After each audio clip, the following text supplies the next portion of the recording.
وبه نستعين أما بعد أعوذ بالله من الشيطان الرجيم بسم الله الرحمن الرحيم هن لباس لكم وأنتم لباس لهم وقال النبي صلى الله عليه وسلم تنكح المرأة لأربع لمالها ولحسبها ولجمالها فاظفر بذات الدين تربت يدك أو كما قال عليه الصلاة والسلام۔ میرے محترم بزرگوں اور عزیز ساتھیوں، اللہ تبارک و تعالیٰ نے انسانوں اور دیگر جاندار کی نسلوں کو آگے بڑھانے کے لیے انسان اور دیگر جانداروں کو جوڑوں کی شکل میں پیدا فرمایا۔ انسان کا سب سے پہلا جوڑا تھا حضرت آدم علیہ السلام اور حضرت حوا علیہ السلام۔ یہ دونوں جوڑے کی شکل میں اترے اور ان کا ملاپ ہوا۔ اس کے بعد پوری دنیا کے اندر انسانوں کی نسل پھیلتی چلی گئی۔ اسی وجہ سے آج ہم دیکھتے ہیں کہ پوری دنیا کے اندر انسان بستے ہیں۔ اب اللہ تبارک و تعالیٰ نے ان جوڑیوں کے متعلق اصول یہ بنایا ہے کہ انسان اس دنیا میں تو اکیلا اور تنہا آتا ہے، آنے کے بعد اسے جب سمجھ بوجھ آتی ہے تو وہ اپنی جوڑی کو تلاش کرتا ہے۔ جب اسے اس کی جوڑی مل جاتی ہے تو اس کے بعد ایک عقد نکاح ہوتا ہے۔ جیسے کہ کہا جاتا ہے کہ جوڑیاں اوپر سے بن کر آتی ہیں، یقیناً جوڑیاں اوپر ہی سے بن کر آتی ہیں، لیکن باضابطہ ان کا جو ملاپ ہوتا ہے وہ یہ عقد نکاح کے ذریعے سے ملاپ ہوتا ہے۔ اب آپ یہاں دیکھیے کہ جب ہمیں اپنی جوڑی کو تلاش کرنا ہے تو تلاش کرنے کے لیے ایک اصول اللہ کے رسول نے بتلایا۔ وہ اصول کیا بتلایا؟ تنکح المرأۃ لأربع، کہ جب بھی کسی عورت سے شادی کی جاتی ہے، نکاح کیا جاتا ہے، تو اس کی 4 چیزوں کو دیکھ کر نکاح کیا جاتا ہے۔ سب سے پہلے اس کے مال کو دیکھ کر، دوسرے نمبر پر اس کی خوبصورتی کو دیکھ کر، تیسرے نمبر پر اس کے خاندان کو دیکھ کر، اس کے حسب و نسب کو دیکھ کر، اور چوتھے نمبر پر اس کی دینداری کو دیکھ کر۔ اللہ کے رسول نے فرمایا تم ان 4 چیزوں میں دینداری کو ترجیح دو۔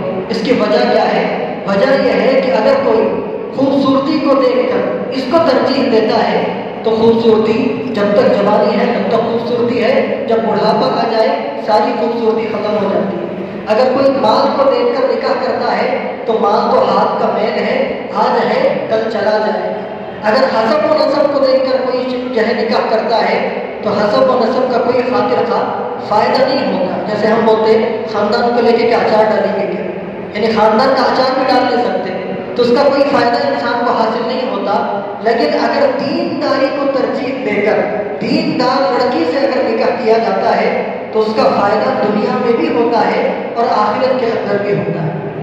دینداری کو ترجیح دینے کی صورت میں سب سے پہلا فائدہ یہ ہوتا ہے کہ جو دیندار لڑکی ہمارے گھر میں آئے گی تو وہ ہمارے گھر کو جنت بنا دے گی، سکون کا گہوارہ بنا دے گی، اس لیے کہ اس کو شوہر کے حقوق معلوم ہوں گے، اسے ساس اور سسروں کے حقوق معلوم ہوں گے تو وہ گھروں کو جنت بنانے کی کوشش کرے گی۔ اور اس کا دوسرا فائدہ یہ ہوتا ہے کہ جب ہماری اولاد ہوتی ہے تو اولاد کی تربیت کے متعلق یہ اصول آپ ذہن میں رکھیے کہ باپ چاہے کتنا بھی قابل ہو، اس کی تربیت کا اثر اولاد پر نہیں ہوتا بلکہ ماں کی تربیت کا اثر اولاد پر ہوتا ہے۔ اگر ماں دیندار ہوگی تو اس کی دینداری کے اثرات اولاد کے اندر اگر ہوں گے، اور اگر ماں بے دین ہوگی تو پھر اس کی بے دینی کے اثرات آنے والی نسلوں کے اندر منتقل ہو جائیں گے۔ تو اپنی نسلوں کے اندر دین اور ایمان کو باقی رکھنے کے لیے یہ حکم دیا گیا کہ تم دینداری کو ترجیح دو۔ اب دینداری کو ترجیح دے کر ہم نے اپنا جوڑا تلاش کر لیا اور عقد نکاح ہوا اور شادی ہو گئی، تو شادی ہونے کے بعد اللہ تبارک و تعالیٰ قرآن مجید میں فرماتے ہیں ہن لباس لکم وانتم لباس لہن۔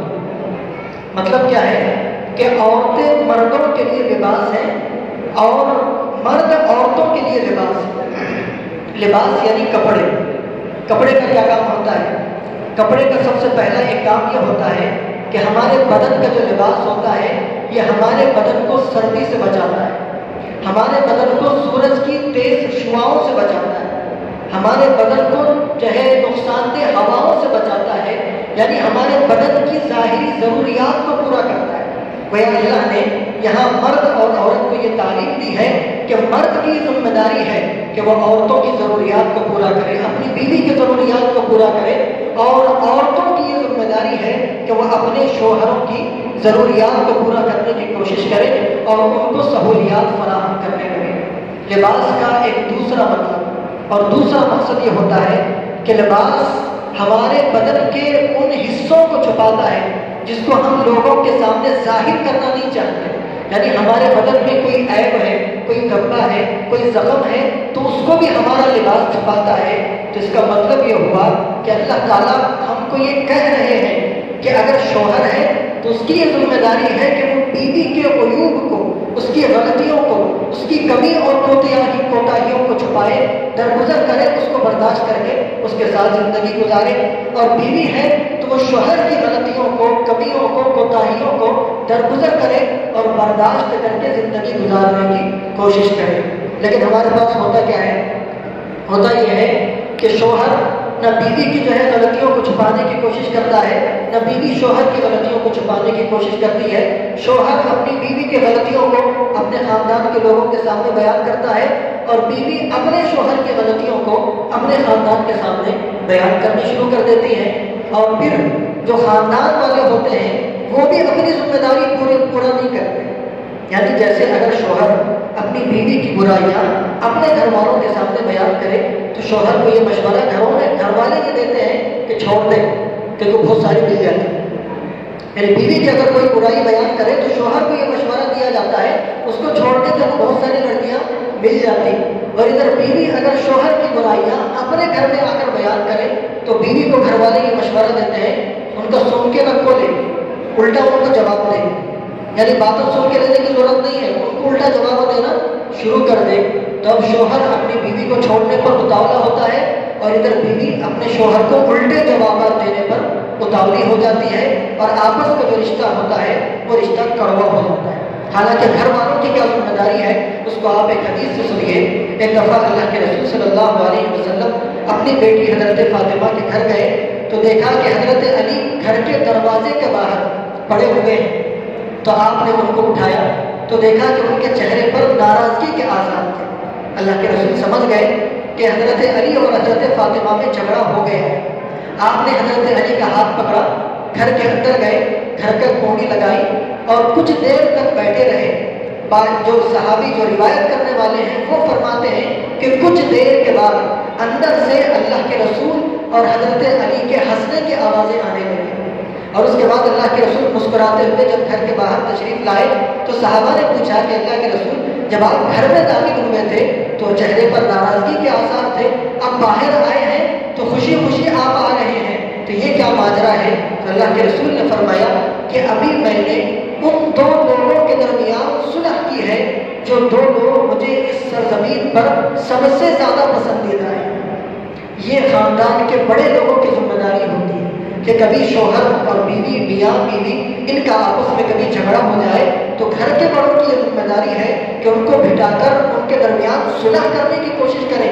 یہ نہ ہو کہ ان کے جھگڑوں میں اور زیادہ ہم جو ہے آگ لگانے کی کوشش کریں۔ اسی طرح جیسے کہ میں نے ابھی بتایا کہ اللہ نے ایک دوسرے کو لباس کہا ہے، تو یہاں پر ایک نکتہ بھی یہ معلوم ہوتا ہے کہ جیسے اگر ہمارے کپڑے پر جیسے اس کونے پر اگر دھبا لگ جائے تو ہم کیا کرتے ہیں کہ یہ کونا پکڑ کر اس کو دھو دیتے ہیں، یعنی وہ جو گندگی ہے اس گندگی کو صاف کر دیتے ہیں۔ ایسا تو نہیں کرتے کہ کینچی لے کے کپڑے کو کاٹ دیں، کپڑے کو کاٹتے تو نہیں ہے۔ تو اس سے مطلب یہ بھی سمجھ میں آتا ہے کہ اگر شوہر کو بیوی کی کوئی غلطی سمجھ میں آئے، بیوی کو شوہر کی کوئی غلطی معلوم ہو تو ان کو اس غلطی پر تنبیہ کریں، اس غلطی کو دور کرنے کی کوشش کریں۔ یہ نہ ہو کہ ایک دوسرے کو چھوڑنے کی بات کی جائے، ایک دوسرے کے درمیان جو ہے دراڑ پیدا کرنے کی بات کی جائے۔ یہ ایک نکتہ جو ہے ہم لوگوں کو معلوم ہوتا ہے۔ اچھا، آپس میں جو میاں اور بیوی کے جو جھگڑے ہوتے ہیں عام طور پر جو دیکھا جاتا ہے وہ کھانا بنانے کو لے کر، گھر کی صفائی کو لے کر، ساس سسروں کی خدمت کو لے کر، انہی باتوں پر عام طور پر جھگڑا ہوتا ہے، اور مرد جو ہے ایسے موقع پر شیر بن جاتا ہے، اور اگر کھانے میں ذرا نمک کم ہو جائے تو جو ہے باتیں کرنے لگتا ہے کہ دیکھو کھانا بنانے نہیں آتا، اماں بابا سکھائے کہ نہیں۔ یہ جملے شوہر کے زبان پر ہوتے ہیں۔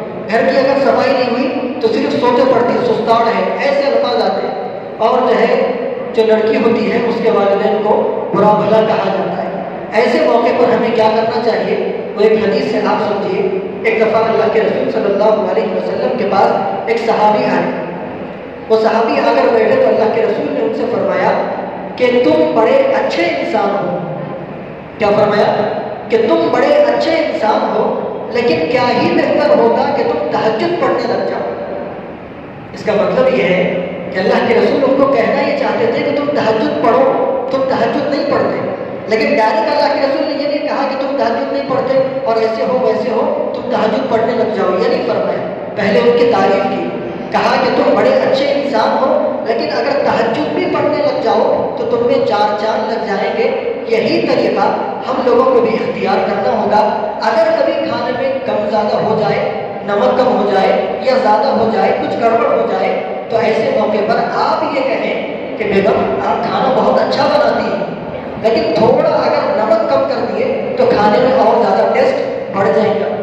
اسی طرح اگر کام کم کرتی ہے بیوی تو ایسے موقع پر ایسے سمجھائیں آپ کہ کتنا زیادہ کام کرتے ہو، ذرا اپنا خیال رکھو۔ یعنی اس انداز میں اگر بیوی کو چنے کے جھاڑ پہ چڑھا کر آپ اس کو سمجھانے کی کوشش کریں گے تو بیوی اگر آج 10 کام کرتی ہے تو کل کو 15 کام کرے گی۔ تو اس طرح سامنے والے کی کچھ تعریف کر کے اگر آپ اس پر تنقید کرتے ہیں تو وہ تنقید کو بہت جلدی قبول کرتا ہے۔ اگر سامنے والے کی تذلیل کر کے اس کو ذلیل کر کے اگر آپ اسے کچھ سمجھانے کی کوشش کرتے ہیں، اس کے دماغ میں بات نہیں آتی، وہ الٹا کرنے لگ جاتی ہے۔ تو اللہ نے شوہر کو بیوی کے لیے لباس بنایا، بیوی کو شوہر کے لیے لباس بنایا، تو وہ ایسے ہی رہنے کی کوشش کرے۔ ایک واقعہ سنیے، حضرت عمر رضی اللہ تعالیٰ کے دور خلافت میں ایک دفعہ ایک آدمی حضرت عمر کے گھر پر آیا اور وہ اپنی بیوی کی شکایت لے کر آیا تھا کہ ان کی بیوی ان کو بہت زیادہ ڈانٹتی تھی، بہت زیادہ غصہ کرتی تھی۔ تو اپنی بیوی کی شکایت لے کر وہ حضرت عمر کے پاس آئے۔ حضرت عمر اپنے گھر پر بیٹھے ہوئے تھے تو یہ بھی آ کر حضرت عمر کے پاس بیٹھ گئے۔ ابھی کچھ دیر ہوئی تھی اور یہ اپنا مدعا ابھی بیان ہی کرنے والے تھے کہ اندر سے حضرت عمر کی اہلیہ کی چیخنے کی آواز آئی، اور یہ حضرت عمر کی جو اہلیہ ہیں وہ حضرت عمر کے اوپر غصہ ہو رہی تھی۔ تو اندر سے حضرت عمر کی بیوی کے چیخنے کی آوازیں آنے لگی تو یہ صاحب اپنا اٹھ کر چلنے لگے۔ تو حضرت عمر نے انہیں بلا کر کہا کہ آپ آئے تھے شاید کسی مسئلے کے لیے، لیکن کچھ مسئلہ بتایا نہیں، اب نکل کر جا رہے ہیں۔ تو وہ صاحب کہنے لگے کہ میں یہ مسئلہ لے کر آیا تھا کہ میری بیوی میرے اوپر بہت زیادہ غصہ ہوتی ہے، لیکن میرا جو حال ہے آپ کا بھی وہی حال ہے، تو میں یہ سوچا کہ آپ کے سامنے بیان کر کے کوئی فائدہ نہیں، اس لیے میں اٹھ کر جا رہا تھا۔ تو حضرت عمر نے پھر انہیں بٹھایا اور بٹھانے کے بعد انہیں کہا کہ بھائی دیکھو، یہ جو عورت ہے اس نے صرف ہماری خاطر اپنے سارے خاندان کو چھوڑ دیا، ہماری خاطر وہ اپنے خاندان اپنے رشتہ داروں کو چھوڑ کر ہمارے گھر پر آئی ہے، صبح سے لے کر شام تک ایک نوکرانی کی طرح ہماری خدمت کرتی ہے، ہمارے کھانے کا خیال کرتی ہے، ہمارے بچوں کو 9 مہینے تک اپنے پیٹ میں پالتی ہے، پھر 2 سال تک انہیں دودھ پلاتی ہے، اور جب بچے پیدا ہو جاتے ہیں تو اس کے بعد پھر ان کی خدمت میں جو ہے لگ جاتی ہے۔ یہ ساری کی ساری قربانیاں اس کی ہیں، یہ ساری قربانیاں بغیر کسی معاوضے کے وہ ہماری خاطر کرتی رہتی ہے۔ تو اب ہم اس کے اتنے احسانات کے بدلے میں اس کے تھوڑے یہ سخت جملے برداشت نہیں کر سکتے، اتنے سخت جملے ہم سن نہیں سکتے۔ جب اتنے سارے احسانات ہیں تو ہم 2-4 جملے اگر سن لیں تو ہمارا کچھ بگڑتا نہیں ہے۔ تو میرے حال شوہر اور بیوی ان کا جو آپس کا رشتہ ہے یہ ایک اعتبار سے سب سے مضبوط رشتہ ہے، لیکن دوسرے اعتبار سے سب سے نازک بھی رشتہ ہے۔ سب سے مضبوط رشتہ کیوں ہے؟ اس لیے کہ اگر یہ رشتہ کامیاب ہو گیا تو دنیا میں بھی ساتھ میں رہیں گے، آخرت میں بھی ساتھ میں رہیں گے۔ لیکن سب سے نازک رشتہ کیوں ہے کہ اگر یہ رشتہ نہیں بنا تو 3 طلاق دے دینے سے ہمیشہ کے لیے چھٹی، ہمیشہ کے لیے دونوں کی جدائی۔ تو ایک لحاظ سے سب سے مضبوط بھی رشتہ ہے اور ایک لحاظ سے سب سے نازک بھی رشتہ ہے۔ ابھی ہمارے ہاتھ میں ہے کہ ہم اسے مضبوط بناتے ہیں یا پھر ہم اسے نازک بناتے ہیں۔